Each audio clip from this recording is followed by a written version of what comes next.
Arun Malik had survived plasma leaks, decompression drills, and a rogue cleaning drone that once tried to sanitize his boots while he was still wearing them. Yet none of those had prepared him for the existential terror of serving alongside the Lyrathi, beings whose entire social structure was written directly onto their skin. The ISS Horizon was the Coalition's first fully integrated human, Lyrathi vessel, a gleaming diplomatic triumph that also functioned as a floating embarrassment generator for anyone with social anxiety. Arun had been on board for 42 days, long enough to form a theory. The universe wasn't vast, it was humiliating. He had studied the Lyrathi cultural handbook like it was scripture. He took notes on their pigment matrices. He practiced identifying their fractal rank lines the way other people practiced meditation breathing. And still, he managed to commit the exact diplomatic sin he had been trying to avoid. It happened in Auxiliary Engineering 3, where the lights always flickered half a second too late, giving the room a perpetual sense of dramatic timing.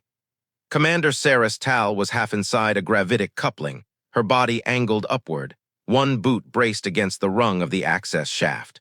She moved with effortless precision, the kind of controlled balance that made humans look like they'd been put together out of spare parts. Arun had only intended to glance, just a quick educational look. But the patterns were impossible to ignore, black geometry cascading over her spine, silver lattice pulsing with authority, dense fractal spirals at her lower back that marked her as one of the rare Lyrathi certified to calculate jump routes manually. Deep blue threading, spatial calculus mastery, lineage of a prestigious academy. He stared, he observed, he analyzed, he forgot to stop. Specialist Malik. Her voice descended from the access shaft like a divine reprimand.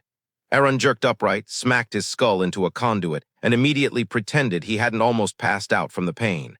Yes, Commander, ma'am, sir, Commander. Seris shifted, looking over her shoulder. Her expression was the serene, unreadable calm of someone whose entire emotional palette was encoded in microscopic pigments instead of visible facial movement. The patterns across her lower back, however, flexed in a subtle ripple he absolutely did not know how to interpret. "Is there a malfunction?" she asked. "Or is there a reason you were conducting a prolonged visual assessment of my lumbar matrices?" The engineering bay froze. Someone dropped a tool. Someone else coughed into their sleeve with the suppressed violence of someone trying not to laugh. A human technician mouthed the words, "Oh no." Arun considered lying. He truly did. But the same instinct that kept him from cheating on math tests at age 9 kicked in. "I was, studying your patterns." "You were studying," Seris repeated, "my lower back command fractals." "Yes, Commander." The silence became dense enough to develop its own gravitational pull. Arun swallowed. Hard. "The database says your matrices indicate trivector spatial modeling certification, and your silver lattice is consistent with dual command clearance. I was trying to determine your training lineage based on the third-order fractal cluster on your right hip. Not your hip, sorry, the area adjacent to, okay, that sounded worse. What I mean is." "Which lineage?" she asked. He blinked. She wasn't angry. "I believe Valshari Academy, Commander." A ripple of violet shimmered at her temples. He prayed to every known star that meant amusement rather than disciplinary interest.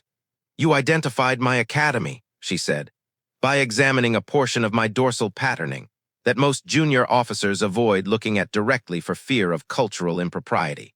"I was trying to avoid impropriety," Arun said helplessly, "and I massively failed." "That," Seris replied, "is evident." Another beat of silence. Her pigment matrices shifted. Violet, then blue, then a faint flicker of white he had never seen before. "Specialist Malik," she said at last, "next time you require confirmation of a superior officer's rank classification, you may request it verbally instead of attempting silent pattern interpretation from behind me in a confined engineering space." He wanted to crawl into the nearest power conduit and die quietly.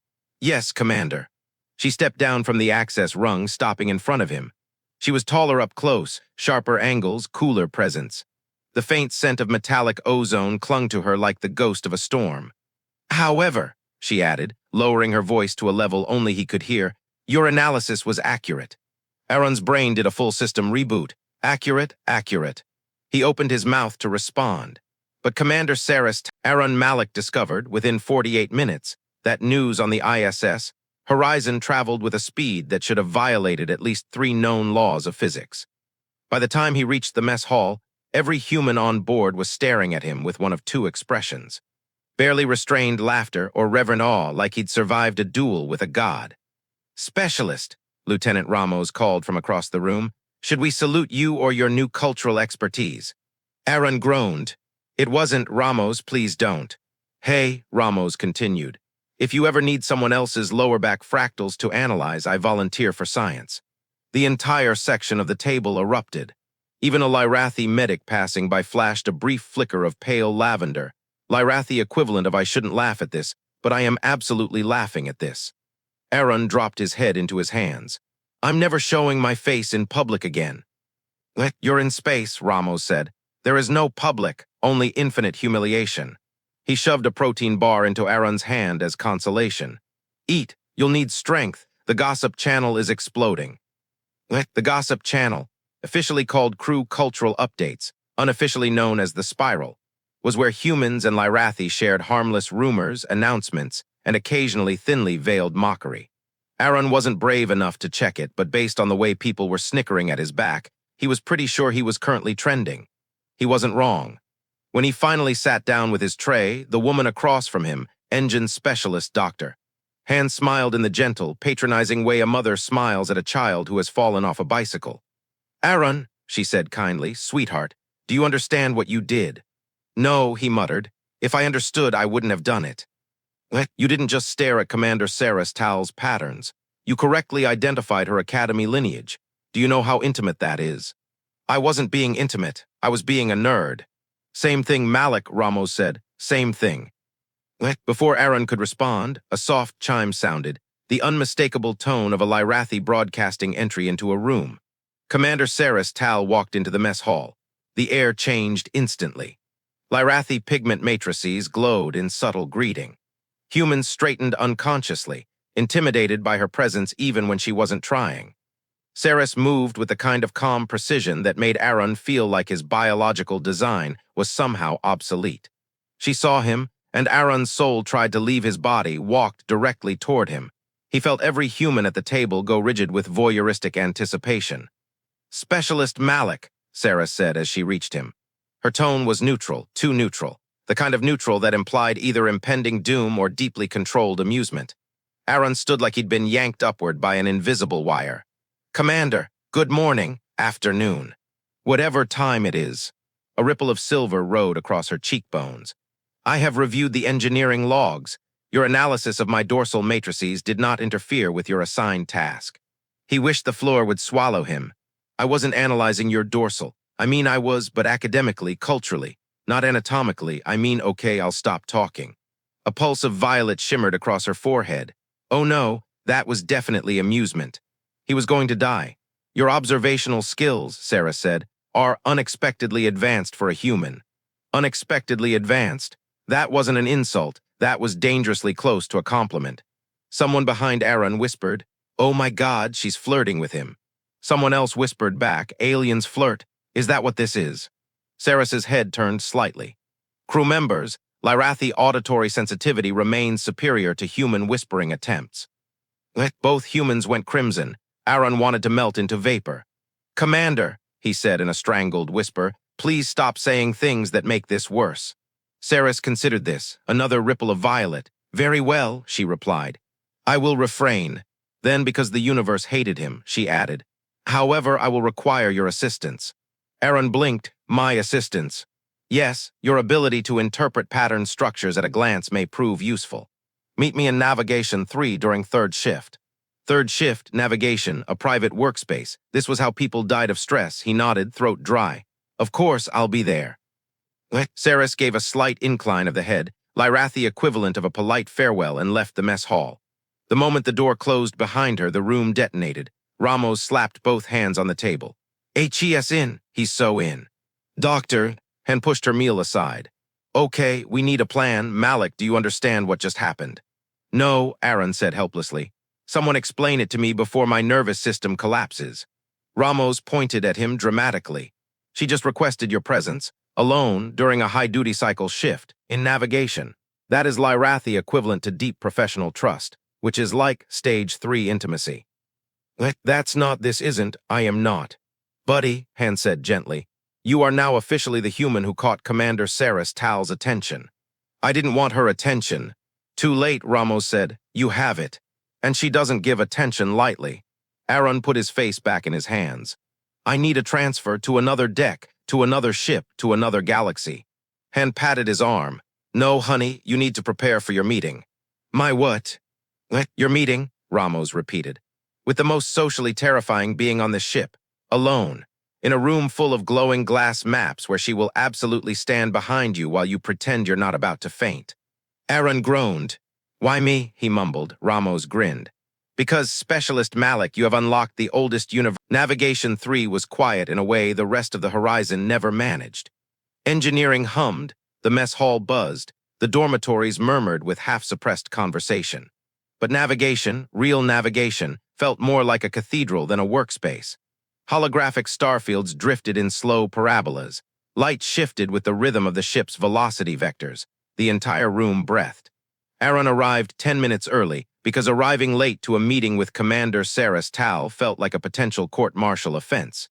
He rehearsed a dozen possible greetings, rejected all of them, tried simply standing still. Failed at that too. At minute 5, he began pacing. At minute 8, he considered fleeing. At minute 9, he considered pretending to faint. At minute 10, the doors slid open. Seris entered like gravity acknowledged her first. Her gait was silent, measured, and somehow more intimidating in the soft blue light of the projection displays. Her pigment matrices glowed faintly. Calm silvers, disciplined blues, a thin line of pale gold tracing her jaw. Specialist Malik, she said, you are early. He tried to smile but suspected it came out looking like pain. Yes, Commander, I didn't want to be late. Understandable. She walked past him, fingers gliding across a luminous panel. The starfield shifted and narrowed into a dense cluster of navigation fractals. Arun's breath caught. This was the elite-tier stuff, manual jump prep. Only top Lyrathi navigators even touched it. I require your interpretation, Seris said. Begin with the tertiary pattern on the left. He blinked at her. My interpretation, Commander, I'm not qualified to. You demonstrated spontaneous recognition earlier. I intend to assess whether that was chance or skill. Oh, so this was a test. Arun swallowed, stepped closer to the display, and let his eyes adjust. The tertiary fractal pulsed with 3 alternating chromatic threads, azure, gold, and black. Each thread curved into layered rings, interlocking with a pattern that mimicked gravitational shear. He spoke before fear could silence him.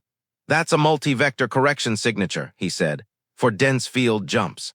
If the gold lines are overlapping, it usually means the navigator compensated for irregular pull, probably from a nearby mass shadow. Seris went still, her patterns froze, literally froze. Arun panicked. Was that wrong? Did I misinterpret? No, Seris said quietly. It was precise. Oh no, worse. She was impressed again. He didn't know how to handle impressed aliens. She gestured. Continue. Arun moved to the next fractal, and the next, and the next. His nerves eased as he realized something strange. This didn't feel like guessing. It felt like recognition, familiarity, pattern logic. The underlying structure made sense in a way nothing else in his life had, not engineering, not socializing, not existing. He wasn't inventing answers. He was reading something already known to him. It took him a while to notice Seris was staring not at the fractals, but at him. Is something wrong? He asked cautiously, her pigment matrices rippled. You were not trained in Lyrathi calculus. No, you have no certification in spatial pattern languages. No, you have never studied early Lyrathi navigation models. I didn't even know those existed until this moment. A slow wave of color traveled down her neck, silver fading into pale violet. That means you are doing this intuitively, she said. Human intuition should not be capable of making these correlations. Is that a compliment or a warning? I am deciding. Oh, good. She stepped closer. Close enough that Arun felt the faint electrical hum Lyrathi bodies emitted when their patterns were active. She studied him like a scientist examining a new species. Your eyes follow the luminosity shifts without hesitation, she murmured. Your cognitive pacing is irregular but effective. You perceive structure through emotion. What? No, I'm not emotional about fractals. Interesting, your patterns suggest otherwise. Arun blinked. My patterns. Seris lifted a finger, not touching him but indicating the space near his chest. Humans have microthermal displays, subtle. Involuntary, yours fluctuate when a structure feels correct to you. It is analogous to our pigment pulses when perceiving truth.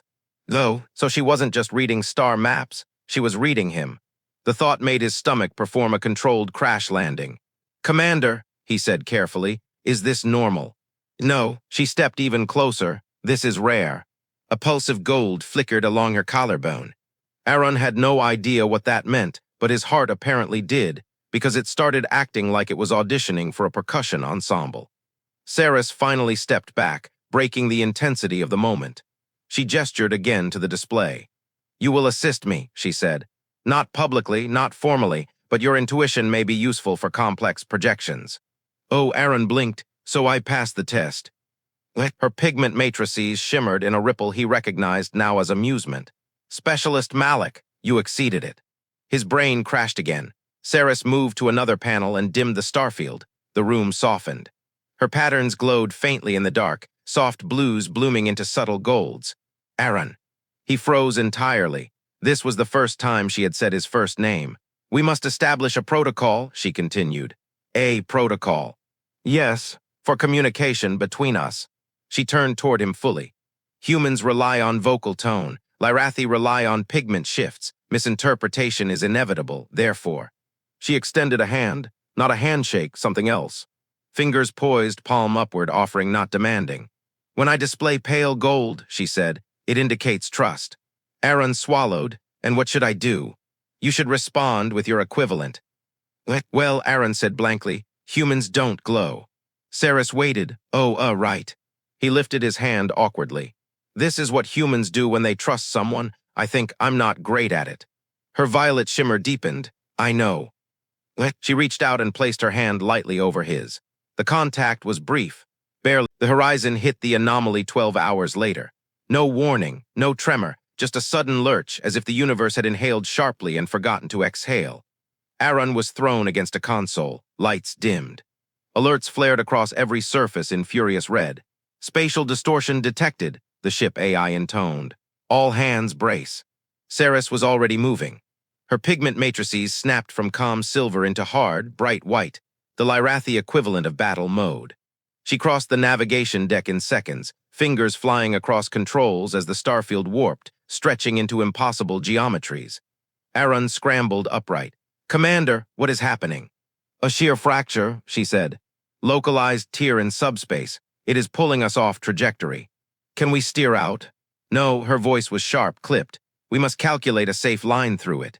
She meant, if she miscalculated, the ship would be crushed into a smear of atoms across multiple dimensions. A chill ran down Arun's spine. Seris stood in the projection halo, the holographic fractals swirling around her like a storm. Her pigment matrices flickered too quickly, warning signs Arun had learned to recognize. Stress. Overload. Panic barely contained. He'd never seen her like this. He approached cautiously. "Commander, tell me what to do." "You cannot assist," she snapped. It wasn't anger, it was fear wearing the mask of command. Arun stepped closer anyway. "You asked for my intuition yesterday. That was in controlled conditions. And now we're in uncontrolled ones," he said. "Which means you may need it more." Her jaw tensed, pigment flickering in frantic whites and grays. "Arun, this is not the time for experimentation. It's the time for teamwork."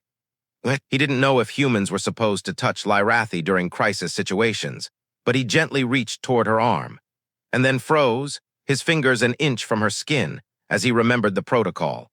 He slowly turned his hand upward, palm open.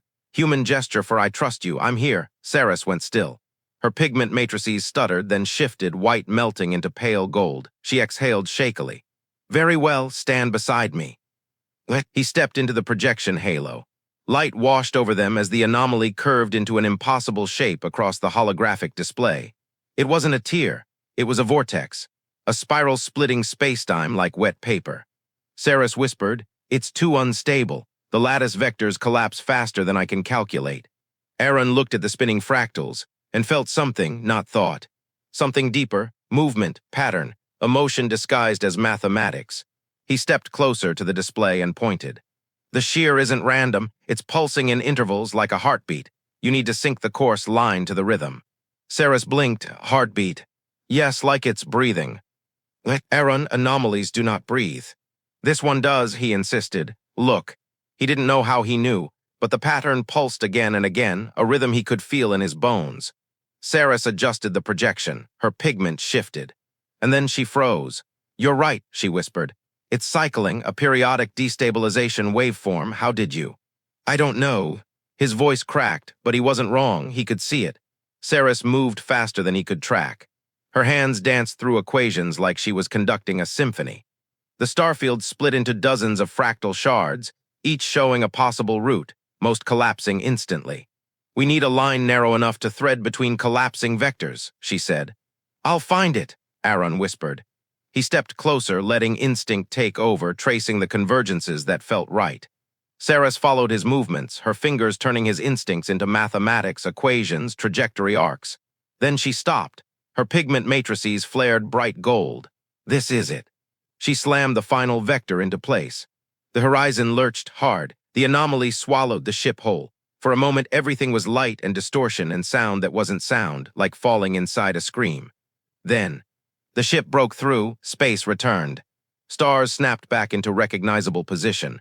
Normal gravity reasserted itself. Silence. Then the AI spoke gently. Trajectory stabilized, hazard cleared. Arun sagged in relief, legs trembling. We survived. Barely, Sarah said. Her pigment matrices shifted, bright streaks of pink and gold he had never seen on her before. She turned to him. You saved us. No, Arun said, voice shaking. We saved us. Sarah stepped closer. Arun Malik, she murmured. You saw harmony in chaos. You interpreted what even trained Lyrathi navigators would call impossible. He swallowed hard. I just followed what felt right. That is precisely what frightens me, she whispered. He blinked. Frightens you. Her pigments flickered rapidly. Fear, awe, vulnerability. I have spent my life controlling every thought, every pattern, every breath, and in one moment your intuition outmatched decades of discipline. He didn't know what to say, so he did the only thing he could. He lifted his hand again, palm open. Her gaze softened. Then slowly her palm pressed into his. The connection was brief, electric, grounding. Arun, she said quietly, you must understand something. What? This, she gestured between them, pigment warming, is no longer simply professional cooperation. The words hit him like a new kind of anomaly. Not dangerous. Not terrifying, something else. Something that made his heart race in a rhythm suspiciously similar to the anomaly they'd just escaped. He opened his mouth to say something rational or stupid or sincere. But the doors slid open. Captain Reese stormed in with two officers behind her. Commander Tal, Specialist Malik, status report now. Sarah stepped forward, posture rigid, patterns snapping back to composed silvers. But even in composed mode, Arun saw Captain Reese never needed to raise her voice to be terrifying. Authority radiated off her like heat. Her entrance into Navigation 3 carried the tension of someone who had already read the preliminary logs and didn't like what they implied. Commander Tal, she said sharply, explain how we entered a sheer fracture without a warning signature. Sarah straightened. Her pigment matrices shifted into composed slate blue, professional, controlled, emotionless. The anomaly formed spontaneously, Captain. It was not detectable on long-range scans. Yet the two of you piloted us out. Reese's gaze flicked between them, impressive and irregular. Arun's stomach tightened. Irregular was never a good word. The captain crossed her arms. Specialist Malik, engineering, reported you left your post the moment the alarms triggered. Why? He froze. Sarah spoke first. I requested his presence. That request wasn't logged, Reese replied. Seris didn't flinch. I did not have time. The captain's eyes narrowed. A convenient oversight. Arun stepped forward before he could think. Captain, the commander needed intuitive pattern assistance. Reese raised one eyebrow. Intuitive assistance. Yes, Arun said, throat tightening. The anomaly had rhythmic properties. I recognized them. She stared at him like he'd just confessed to inventing faster-than-light travel in his spare time. Specialist, she said slowly, do you understand what manual navigation implies? Only Lyrathi with high-grade training are permitted to assist in those calculations. Humans do not have the neurological reflexes for it. I wasn't calculating, Arun said, just recognizing. And that is precisely what concerns me. The room went cold. Commander Tal, Reese continued, you let an untrained human guide part of your escape vector. Seris's pigments flickered white, then silver, then the faintest streak of gold. He did not guide the vector. He identified structural coherence. I translated the data into acceptable parameters. Still irregular, Reese repeated. Seris remained motionless, but Arun saw the tightness in her jaw, the signs she was bracing for disciplinary action. Reese took a slow breath. Given the severity of the event and the successful outcome, I am not entering penalties at this time. Arun exhaled until she added, but I am ordering mandatory review sessions. And Commander, your judgment will be evaluated. Sarah stiffened, understood. And Specialist Malik, Reese said, turning to him, you will undergo neurological assessment. If your intuition is anomalous, science needs to understand it. Arun swallowed. Am I in trouble? That depends on the results. With that, she dismissed them and left the room. The silence she left behind felt like gravity failing. Arun turned to Seris. I'm sorry, I didn't mean to cause any trouble. Her pigment matrices pulsed, an involuntary ripple of frustrated violet. You did not cause trouble, you prevented catastrophe. The captain simply does not understand what you are. Arun froze, what I am. Seris realized her phrasing and corrected herself. What you can do. That sounds like something people say before dissecting me in a lab. It is not meant as threat. She paused, her pigments darkened. It is fear. The words hit him harder than he expected.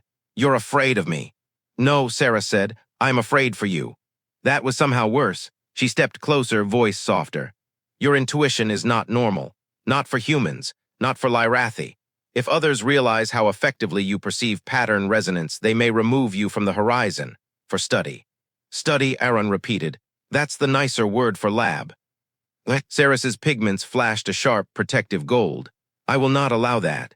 He blinked. How the captain outranks you. Then I will appeal to the Coalition Council, or the Lyrathi delegation. Or, Seris, he said quietly, you don't have to protect me. Her pigments flared, but I want to. He didn't breathe for a moment. It was the first time she'd said something like that without hiding it behind protocol, composure, or professional language. He stepped closer. Why? Her pigments flickered violently, gold, violet, silver, pink, an emotional storm no Lyrathi would ever willingly display. You know why, she whispered. No, he whispered back. I want to hear you say it. Her throat tightened. He felt her struggling, not with the truth, but with the act of expressing it. Lyrathi didn't confess emotions. They encoded them. They displayed them. They revealed them indirectly, but Seris tried for him. She inhaled shakily. I trust you. That's not all, Arun said. Her pigments bloomed with raw, unguarded gold. I care for you. Arun felt something break open inside him. Something warm, something dangerous. Something he had been trying not to name. He lifted his hand, palm upward, a human offering. Seris stared at it, trembling, then. She placed her hand in his. Longer this time, warmer, unmistakably intimate.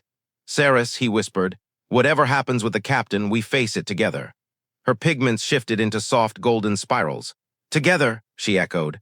But the moment shattered as the intercom beeped sharply. Specialist Malik, the AI said. Report to Medical Deck 1 for neurological evaluation.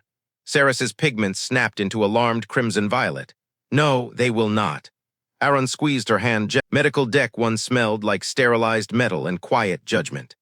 Arun sat on the diagnostic platform, trying not to look terrified while two physicians, one human, one Lyrathi, circled him like he was a crime scene nobody wanted to touch.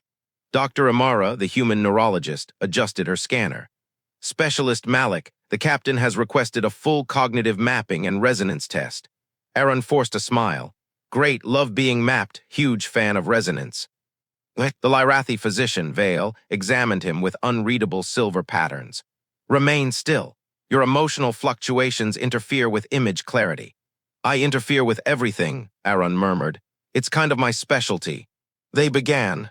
Electrodes, luminous bands, holographic synaptic maps vibrating above him like ghost circuitry. After 20 minutes, Amara frowned. After 30, Vale frowned harder. After 40, they exchanged glances that made Arun's stomach hollow out. Can one of you say something reassuring? He asked weakly. Amara hesitated. Your neural pathways show atypical resonance alignment, particularly in the regions associated with spatial intuition. That sounds mildly horrifying. It is not horrifying, Vale corrected. It is unprecedented. That doesn't make me feel better. Vale stepped back, pigments cooling into contemplative blues. Your mind synchronizes with environmental harmonic structures. You perceive pattern logic not as data, but as emotional coherence. So I feel math, Arun said. In crude human terminology, Vale replied, yes. Dr. Amara tapped her tablet, whispering something to Vale, more frowns, more tension. Arun sat very, very still. Doctors, he asked slowly. Am I about to be reclassified as equipment? Amara didn't laugh, not even a little. Specialist Malik, she said carefully, your results must be submitted to the captain. She will decide next steps. He realized that was doctor speak, for this is above our pay grade. His heart dropped. So I'm a problem now. Vale tilted his head. You are an anomaly. Anomalies are studied. I knew it, Arun whispered. I'm going to be a lab project, a walking spreadsheet. Before either physician could respond, the medbay doors hissed open. Seris walked in, not strode, not entered. Walked, controlled, deliberate, but with an intensity vibrating beneath her surface like a storm wrapped in silk. Her pigments barely contained themselves, bright, aggressive gold threaded with warning red. The Lyrathi equivalent of touch him and I set the room on fire. Specialist Malik is under my jurisdiction, she said coldly. Vale's pigments flickered in alarm. Commander Tal, the captain has ordered. I am aware of the captain's orders, she interrupted without emotion. And I am aware that those orders threaten the autonomy of a crew member under my operational supervision. Amara cleared her throat. Commander, this is a medical evaluation, not a detainment. Medical evaluations do not typically include classification protocols, Seris replied sharply. Your instruments are calibrated for harmonic mapping, not diagnosis. Vale stiffened. Commander respectfully. No, the word cut the air like a blade. Seris, Arun whispered, it's okay. It is not okay.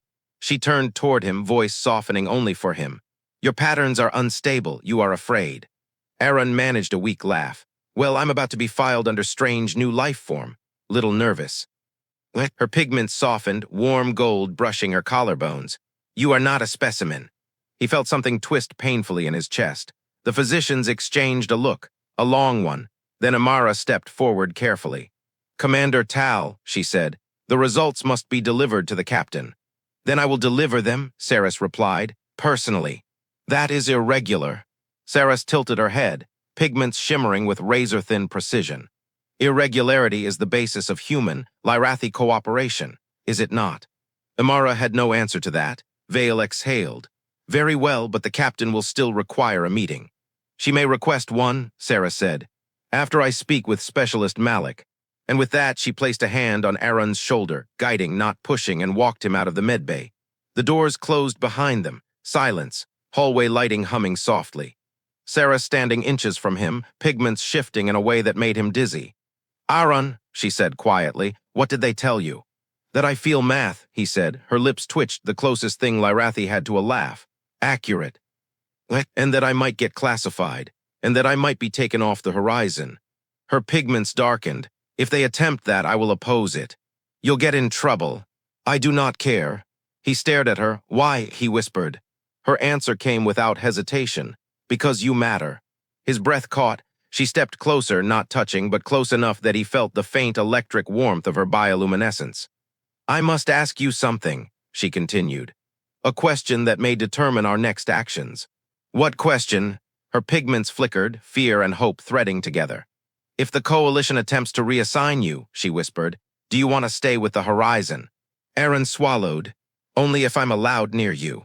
Her pigments flared, not gold this time, something deeper, warm pink threaded with pale silver. Emotion so raw it nearly startled him. Then, Seris said, we will ensure it. How? Arun asked. We don't outrank the captain. No, she said, but we outrank her in expertise and in necessity. I don't understand. Seris lifted her hand and extended it toward him. Not palm up, not palm down, but sideways. The Lyrathi gesture for mutual partnership. Say yes, she whispered, and I will invoke joint competency protocol. Arun blinked. What does that mean? It means, she said, voice trembling slightly, that our work and therefore our assignments become interdependent. Where one goes, the other must remain in proximity.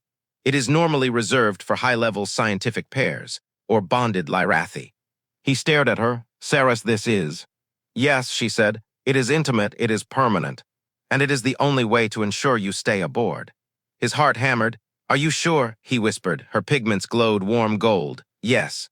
Arun lifted his hand and placed it against hers, the connection locked like a circuit completing. He felt it not just physically, but somewhere deeper, like the anomaly's rhythm echoing in his chest. Seris exhaled.